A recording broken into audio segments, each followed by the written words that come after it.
उद्या रमले राम गेले 15 रुपये आणले 15ची घेतली आरडी घेतली शिक्यावर ठेवली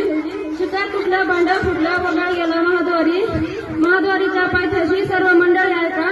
झुंझुन झुनात काळचूळ अंगात गुलाल भंगात जायफळ वाटीत लवंगा मुठीत निलेशराव बसले दाटीत मी गेले साखरपान वाटीत.